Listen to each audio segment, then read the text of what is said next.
The Accurize barrel insert Dryfire laser is a good idea, and I really wanted to love this product, but it has a few drawbacks that lead me towards recommending some other options. If the Accurize team could address these issues, I think their product would dominate the Dryfire tools market. I'm really excited to dig in. But if you're new to the channel, Crackshot TV, first of all, welcome. We're all about providing high quality product reviews. As part of our equipment recommendations, we try to test every product that comes out on the market in this space. The Accurize sound-activated laser had me really intrigued, specifically because it's the only option that I know of on the market right now that can be used with a .177 caliber airgun or 6mm BB guns. As you know, there is no shortage of companies producing real-life style gas blowback replicas, which makes this product extremely interesting for serious Dryfire training. The only other option that I know of is the PIC rail-mounted sound-activated laserlyte, which arguably is a really great option as well. But having to be rail-mounted has the disadvantage of not being able to use light-bearing holsters. So this product seems like it could solve a very critical issue in Dryfire training. But in practice, does this product do what we want it to do? Let's first go over the positives. This product has a really nifty design.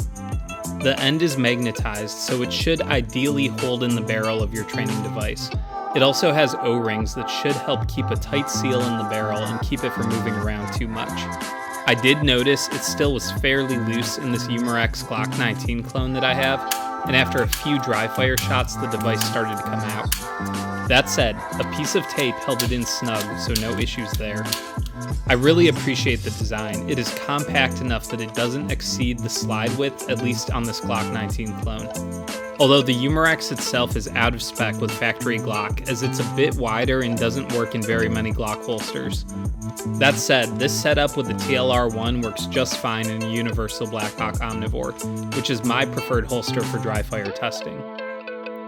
So on the actual product design, I can say right away, I'm a big fan here. But in usage, this is where the product starts to show its cracks.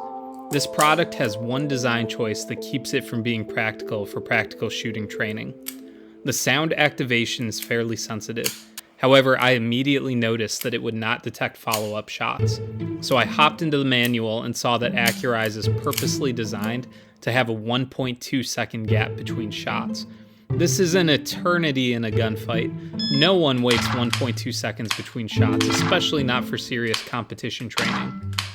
It's like that one FUD RSO. Now I realize that the Accurize product was built for European competition primarily. It is a European product, and Olympic sports shooting is generally about bullseye marksmanship, not necessarily about speed. So for this purpose, I am sure that the product is ideal. Are you ready? However, Americans who like to compete in USPSA, and even Europeans who take place in the equivalent IPSC shooting events, the focus for competition is practical shooting, which means acceptable accuracy characterized by fast speed. In other words, we aren't trying to shoot a fly off the camel's back, instead we're trying to put several rounds into a small circle as quickly as we can.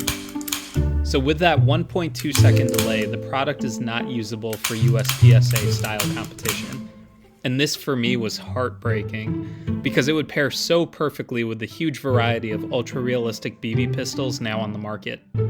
Like my Springfield XDM BB gun, which is nearly a 1-to-1 replica with the real thing. Similarly, this product is also not rated to be used with pressurized environments, which I fully understand. My plan was to weld the inside of the barrel and have the Blowback BB gun be entirely a laser Dryfire training aid. However, with a 1.2 second delay, this really does not make sense. It bothers me because this product is so dang close to being perfect. And I think I know why that 1.2 second delay is there. The laser is pretty sensitive. It actually sometimes fires just on the sound associated with the trigger pull itself on some models.